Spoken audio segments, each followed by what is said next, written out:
Welcome. Lock your doors. Turn off the lights and try to get comfortable while I Reddit you a story. Right, you stinking mutt. Into your cell and keep quiet. The gaoler manhandled Edmund Barker into a cold, damp room, then clanged an iron-barred gate behind him and turned a key in the lock. His rancid beer breath rattled in Edmund's nose. Now both of you, listen up. The man in the cell next to you could be your savior or your downfall. The secret to your release is somewhere in the cell next to yours, so only your companion can find it. High tide is in 1 hour and will completely fill both your cells. Be out or be drowned. Hey, you next door.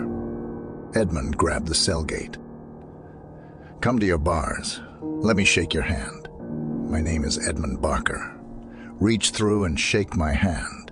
Edmund held his arm out as far as he could to the left, and another man grasped his fingers. The other man's hand was greasy and rough. Dirt and dust were ingrained in it. The poor sod had been down here a while. They shook for a few moments before the other man released his grip. Now, hold on just a moment there. Gentlemen, the gaoler said. There are rules. I said, keep quiet, didn't I? He tapped his boot on the stone floor. There was faint puddle, splash already. Since you're so keen, Edmund Barker, you can go first. You may relay whatever you know to your fellow prisoner and try to free him first. But he must not communicate anything to you in return until he is free of his cell. So, be quick about it. A drowning man will be less likely to stick around and help you. We don't have much time. Is there anything in your cell that suggests where I should start my search? The other man simply moaned. Come, friend. What's your name? Edmund strained his ears for any response, but there was nothing more. Perhaps, said the gaoler, scraping a wooden chair along the floor and taking a seat with a deep sigh. Your companion takes the rules more seriously than you do, and perhaps that is the best for both of you. Edmund started searching for clues.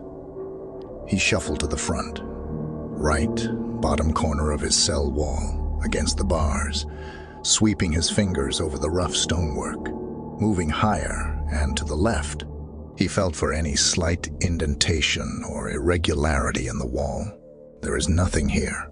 He shook his fist into the air, then ran his grazed fingers over the empty sockets where his eyes used to be. It will take longer than an hour to examine the entire cell. Perhaps you should have thought of that before. You might still have your sight if you hadn't gawped at the king's daughter in her dressing room. I heard her scream. I ran to her aid. I wasn't to know her. Distress was caused by a new corset being fitted.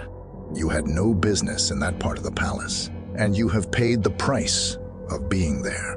Edmund ran the tips of his fingers under his tattered shirt and over the branded skin on his chest. Peeping Tom, King Benson was cruel, and his high court dished out what they considered fitting penalties. The blinded man turned his attention to the back wall of his cell.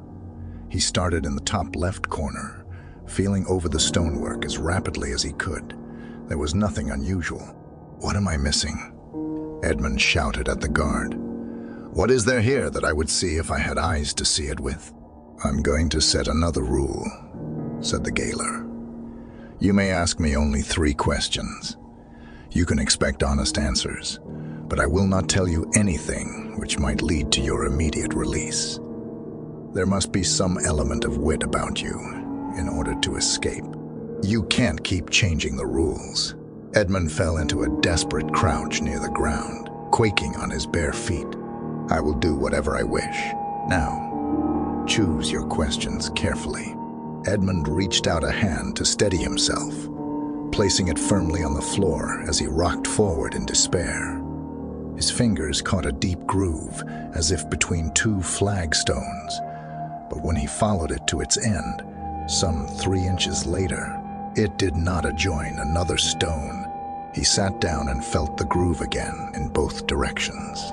At one end was the shape of an arrowhead carved into the floor. He ran his hands in the direction the arrow pointed, and there was another groove carved into the rock, this one at right angles to the first, but again ending in an arrowhead. There was a whole series of them, each pointing to another. He followed the trail. After a short time, Edmund's fingers found the unwelcome coldness of rising seawater.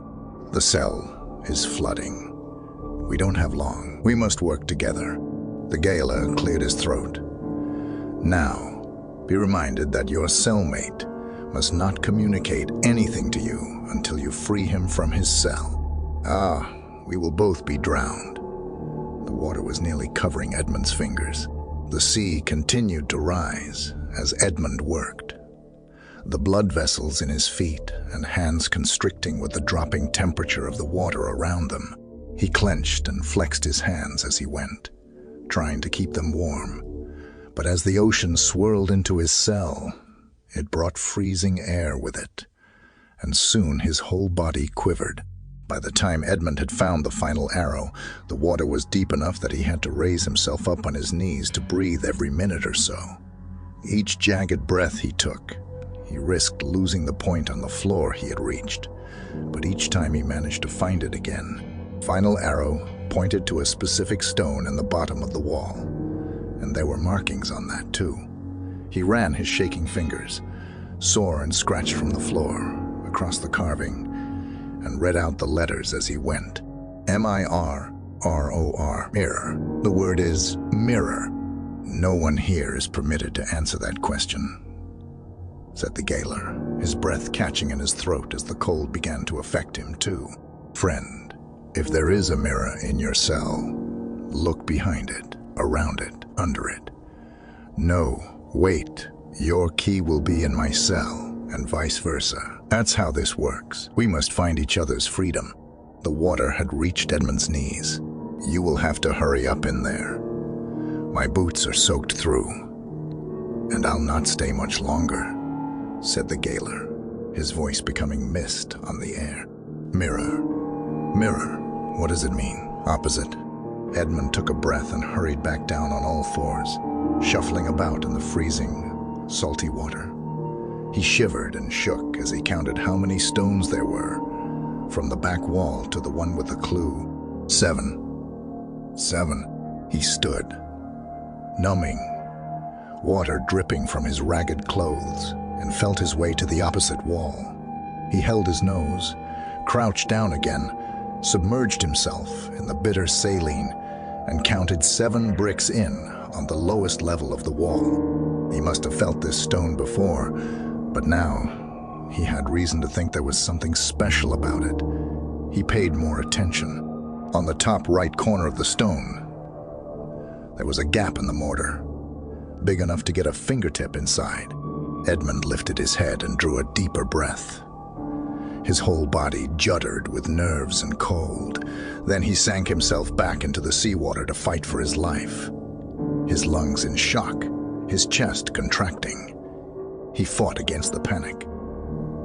Edmund forced his concentration and pulled and pushed against the corner of the stone until something came loose. He lifted his head again to gulp in stale air and then pulled himself back down, his skin raised in goosebumps, every muscle tensed to a shiver. After several jerks, the stone came free from the wall, and he reached into the hole where it had sat, scraping his painful fingertips over the rough surface. On the next stone back in the wall was a smooth metal hook, and on the hook was a key. Edmund wrestled the key from its home and stood back up on tight, quivering legs. I've got it. I've got it. I've got a key. And just in time, said the gaoler. I'm about to go and dry myself by the fire. It's freezing in here. You can't go yet. I need my escape too. Well, that depends entirely on your companion, doesn't it? Give me the key. He has to be free first. Edmund staggered to the metal bars, feet cramping, head reeling, and handed the key through them. The gaoler took it from his trembling hand, and there was the clinking of a lock as the water continued to rise. Are you gonna help me, friend? Edmund managed to splutter through the bars. The other man waded out of his cell and stood directly in front of Edmund on the other side of the bars.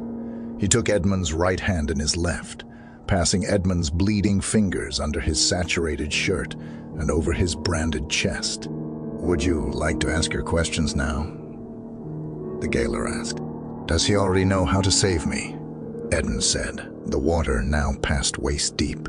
"Yes," stammered the gaoler through chattering teeth.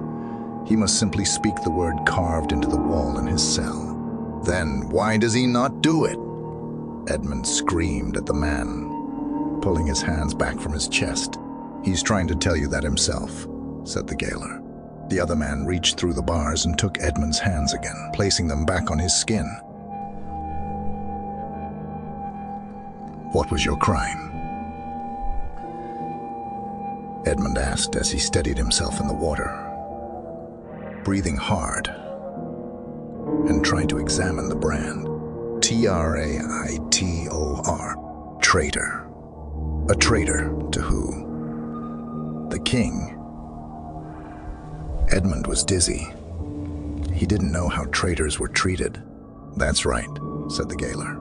"A traitor, through and through." "And what would he say if I asked him how he was punished?"